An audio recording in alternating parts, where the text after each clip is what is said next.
Thank you, Master of Ceremonies, and in your capacity as one of our special patrons and ambassador Wadis. Your Excellency, Sylvanie Burton and Mrs. Burton. So, I'm sorry, Mr. Burton. My apologies. And Mr. Burton. Also, the three past presidents of the Dominica, past president of the Dominica Council on Aging, Mrs. Zetmatusek, Mrs. Gloria Shineford, and Mrs. Ophelia Olivache-Marie. I'd also like to recognize and thank our the Associated Pastoral Chemistries Christian for leading us in our invocation this morning. I also like to recognize and welcome our corporate partners represented here today. Also like to welcome our members from our various care homes in Dominica. And also, I would like to welcome the leaders of the various groups and the members of the Dominica Council on Aging. And not by no means least, also would like to recognize the representative for the Minister of Social Services, the Director of Social Services, Mrs. Delia Stedman.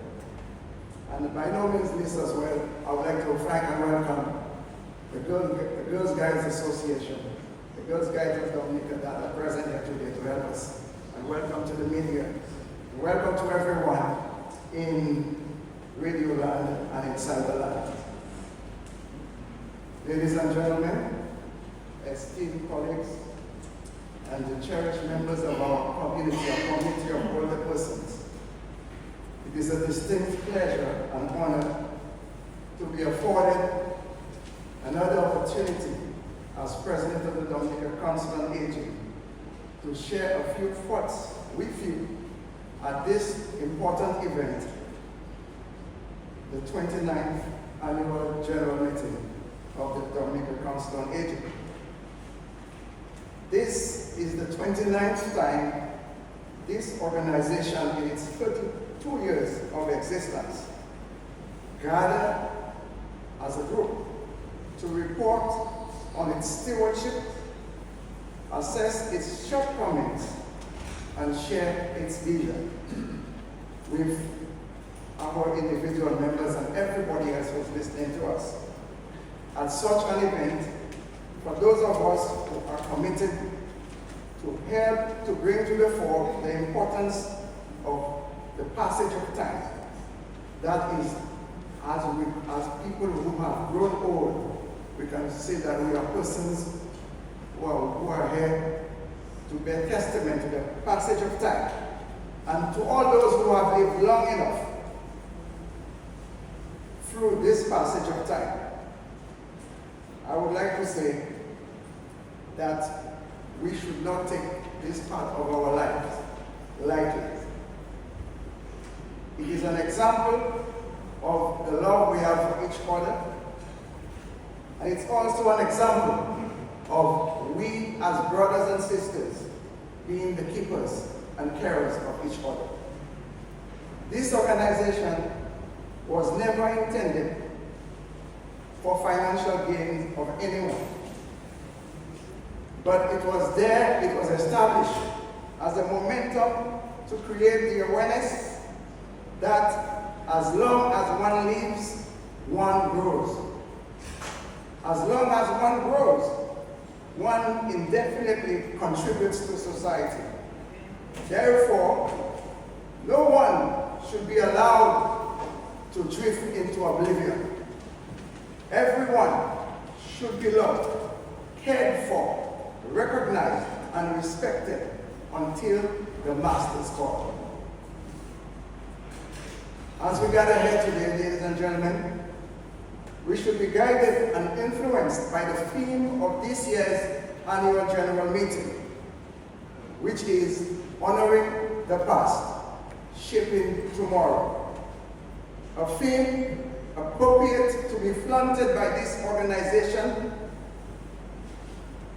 showing its commitment to advocating for the rights and dignity, as well as the well-being and respect of all older persons. It is a powerful theme, aptly significant to bring into focus the notion that today could not have been possible without the past, and that tomorrow could never be if it was not for today. We are gathered here also to celebrate not only our strength as an organization, but also the remarkable lives and contributions of each one of us. Our past is more important than just history. Our past is the foundation, and it is a foundation on which today and tomorrow has to be built on.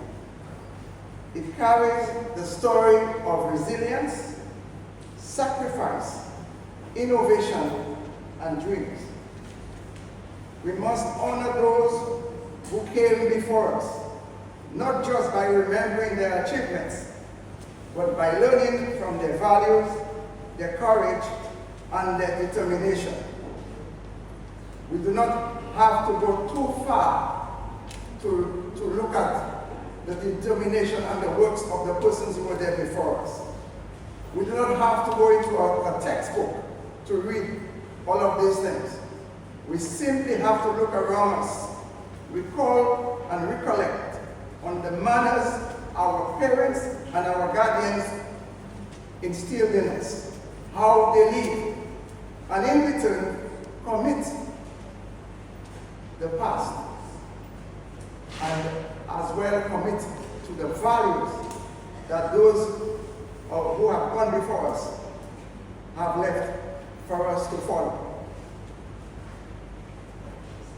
Honoring the past as a formality is not just good enough.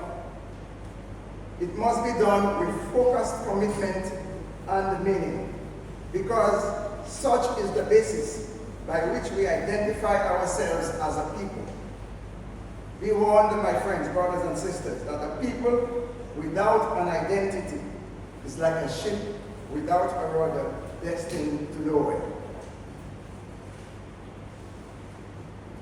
You, our elders, have lived through the times and have lived through great changes, challenges, and trials. Your experiences have shaped families, circumstances, and this very nation on the whole. In honoring the past, we honor your wisdom. That is those who have gone before us. We also honor your sacrifices and the countless ways you have paved the road for generations to come. And brothers and sisters, at that juncture, it is important that we recognize that growing old is by no means an accident. Growing old is by no means a sin. Growing old is something that is inevitable. As long as you breathe, you grow old. And as long as you are alive, you must grow old. And we must never forget, brothers and sisters, we must never forget to show our true colors. We are not as strong as we were yesterday. We are not as agile as we were yesterday. But our brains are still as active as yesterday. Therefore, I call on all able elders not to stop blazing the trail that you spent so much of your youth shaping. Continue to dispel the despicable notion by myopic elements of society that consider you as spent entities. Prove to them that age is just a number, and that your mental faculties did not get frozen just because you were attained the age of 60 or 65.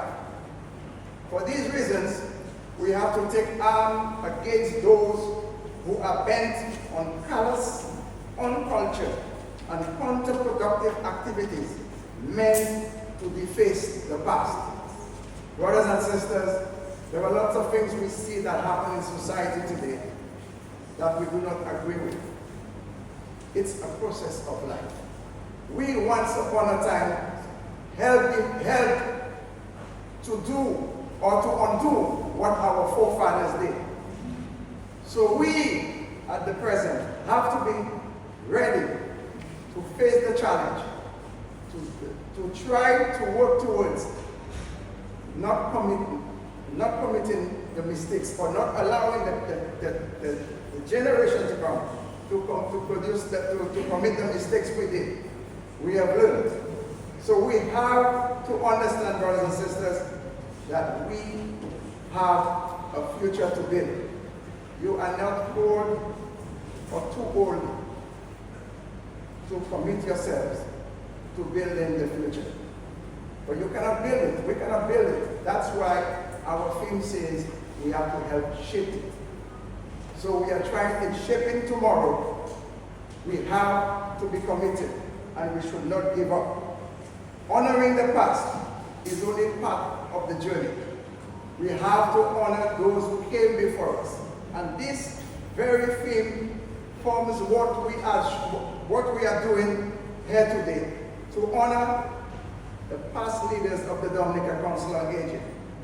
The past leaders of the Council on Aging, their names are in the booklet everybody has. But it would be remiss of me if I don't take time to make sure I highlight them, to let the world know that the first president of the Dominica Council on Aging was Dr. Paul Ricketts. And we need to pay homage and respect to him. He was president from 1993 to 1999. Would you give him a round of applause for I'm going to ask you to put your hands together as well for our second president of the council, Dr. Thomas Henderson, or Dr. Tom Henderson. Give him a round of applause. He served from 1999 to 2001. Our third past president was Mr. Rupert Casimir. Give him a round of applause. Our fourth one was Mr. or he's still alive, but he's not able to be here with us today. He is Mr. Francis Peter. Give him a round of applause. Our fifth posthumously, we'll have to say thank you to her, Mrs. Bernie Didier, who served from 2003 to 2007. Give her a round of applause. Our sixth is Mr. Evander Joseph. Give him a round of applause. And I want a more resounding round of applause for those that are to come. Those I'm going to mention, they are still here. Their leadership still reigns. Their youth is still in their veins. Now they are not old, they are just beginning to age. And let us put our hands together for Mrs. Zetma Toussaint as one of our past presidents.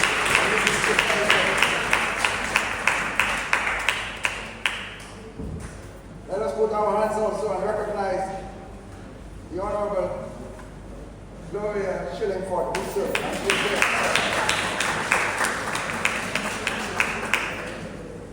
And let us recognize as well the Lady of Song, Mrs. Marie.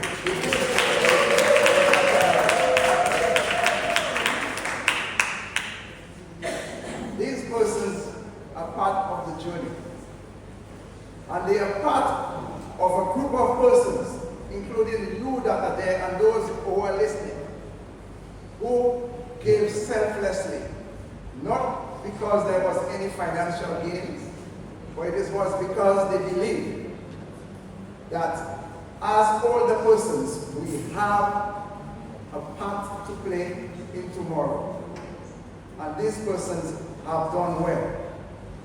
Thank you very much on behalf of the Council on Aging for all the works you have done, especially the three that have done. Let them give them a round of applause together.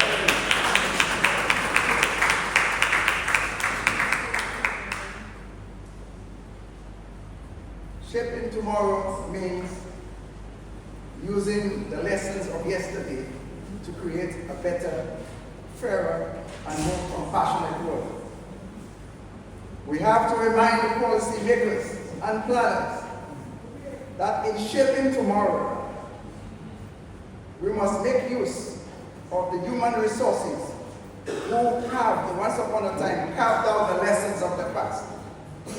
That they, the policy makers, must deviate from the perception that the future has to be rooted only in resources from outside. We have too many of our best brains in the house today. Brains that are still capable of contributing towards the advancement of this country. Brains that we must uphold. And I want to say boldly, and give yourselves a round of applause for the word. You are not spent. You are not useless. You can still contribute. And that is one of the things we would like the council to keep on promoting. Keep on promoting that we, our members here, can contribute, must contribute, and should be contributing still to the advancement of society. Therefore, I reiterate, as older persons, continue to share your voice, your insight, and your presence in building a future that values inclusion, respect, and dignity for all ages. As I end my short sojourn here, and as I end my second term, my first term, the second part of my first term as the president of this council, I feel honored to have been included in the league of the past presidents, those that are on my right here. I feel honored to have joined their league as somebody who has served at the helm of this organization. And I do also commend them and also encourage those to come after that we have to keep the fire burning. Nobody can speak for you as an older person if you do not try to speak for yourselves. Nobody is going to blow your trumpet unless you put the reed to your mouth and you blow your trumpet. So I'm asking everyone here and everyone listening, we as a people have to continue to do what we were destined to do. We were destined to serve. We were destined to build. We were destined to be committed to developing our country, our nation. And the only way and the only time we're going to stop doing that is when we can breathe no more. So let us just understand that. Just lumping the original framers as just one group of persons is not justified. And so I would like us, and the framers are just the persons who formulated the idea. But we have become part of this framework now. We that are current have to continue to work as a team, to work as people, to work as friends, brothers and sisters, regardless of our differences in height, color, whether we're short or we're tall, whether we're round or we are thin. We have to forget these differences and know that we have to work together as a team to try to see how we can make this place a better place for persons like you and me who have started seeing the twilight of our years. As the president, I am duty bound to pay homage as well to our past presidents, to whom we dedicate this AGM to. The organization continues to grow since its inauguration. in 1993. The task to follow our predecessors' footsteps is not an easy one. And as dynamic as it is today, those who were there before did a wonderful job. Those of us who are coming today have more challenges to handle. And therefore, I want to say that without certain elements of society, we could not have been where we are today. I would, on behalf of the council, to express my profound gratitude to our patron, Her Excellency, who has always been willing and ready to give us the support we require. Thank you, Your Excellency. And give her a round of applause for that. We would now like to thank the government of the Commonwealth of Dominica, and I hope Mrs. Sedman will convey these wishes to the minister as well, for the work, for the support the government has given us. This council has no money. This council begs. I have become a professional beggar with the rest of the members of the board. And without the benevolence of the government, we would have been long time gone. Thank you very much. Confident to our minister, thanking them for their assistance.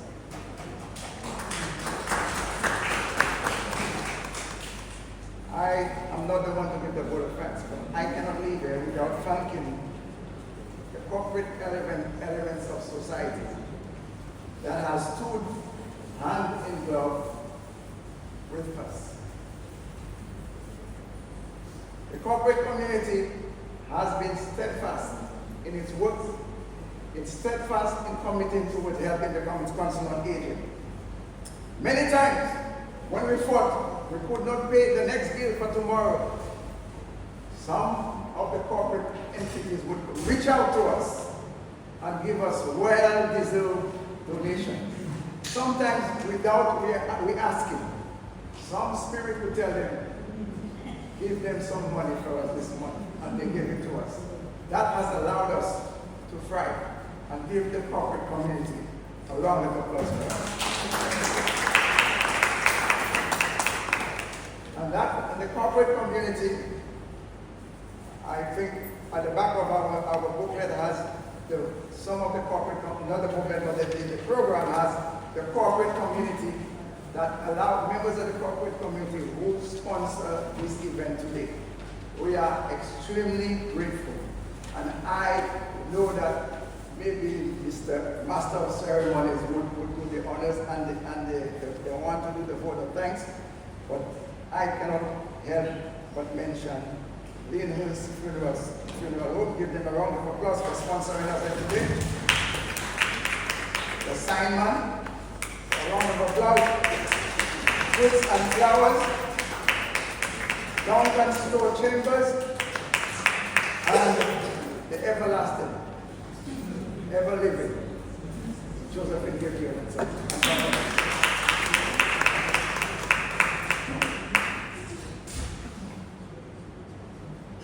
Ladies and gentlemen, our lay associate in her prayer mentioned our gem. But the real emerald gem are the 17 centenarians we have in Dominica alive today. The 17 wasim, the 17 elements of our society that emulates and epitomizes resilience, that epitomizes the cleanness of Dominica. Give our 17th centenarian a round of applause.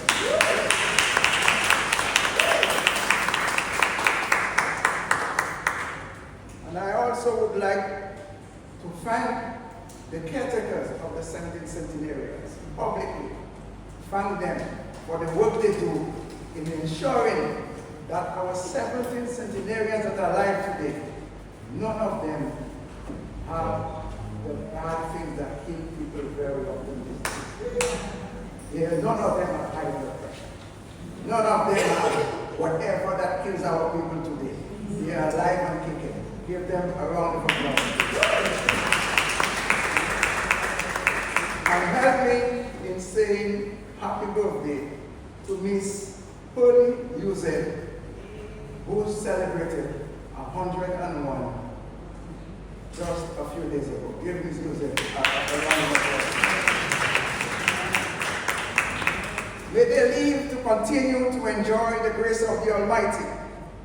And again, let me thank them for allowing us to use them as our symbol of what Dominica is all about.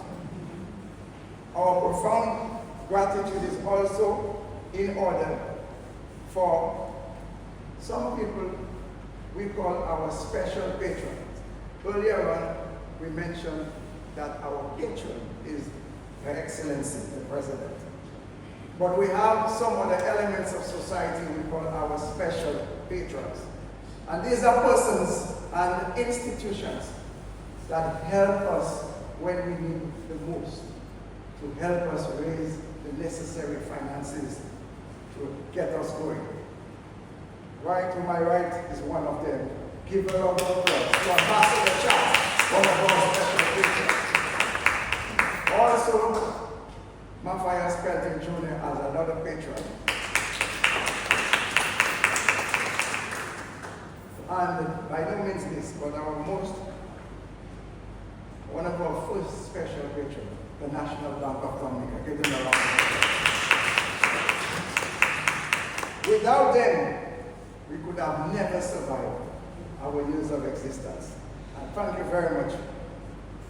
I must also highlight that the Council on Aging has many friends and supporters in the diaspora. And not too long ago, some of them in the diaspora sent us a shipment of diapers for our senior citizens. Disposable diapers that are not even meant for only our members. Disposable diapers that other institutions in the state uses, come to us for. We are still struggling. We are very thankful to them for this. We are still struggling, however, to try to raise the necessary capital to clear it out of customs. Yes, this is the reality of life. But we would like to thank the diasporans who made it possible for us to receive them. But we believe in the Almighty. Somebody might come somewhere and give us $538. $538 to pay, to clear this, so that our elders that are in the hospital can get some disposable diapers. Our friends all across Dominica who keep on asking us for these things can get. And I'd also like to single out one of our members who came this week with a bag of over 50 or more disposable diapers. Thank you very much, my lady, for taking that to us. That's how we live. That's how the council survives. We should not look at ourselves as just a group that is only poor or sees about the poor persons. We must see ourselves as a group that try to do things to liven up ourselves. And so, I would like to commend our members, our member groups that try every year, throughout the year, to organize events to keep our members active. They do a lot of things, and we are hoping that in time we'll be exposing more of these things. So give the groups a round of applause for me for that. But in conclusion, I would also like to highlight two Dominican nationals who are not in Dominica at the moment, but they have taken it on their own to adopt the Dominica Council on Aging. And recently, they helped us produce our strategic plan for 2025 to 2028. These two persons helped us design our strategic plan. When it was not possible for them to be here, we did it virtually. I would like to highlight their names and give them a round of applause after I mention who they are. They are no other but Dr. Laurel Royer and Dr. Celia Lastic.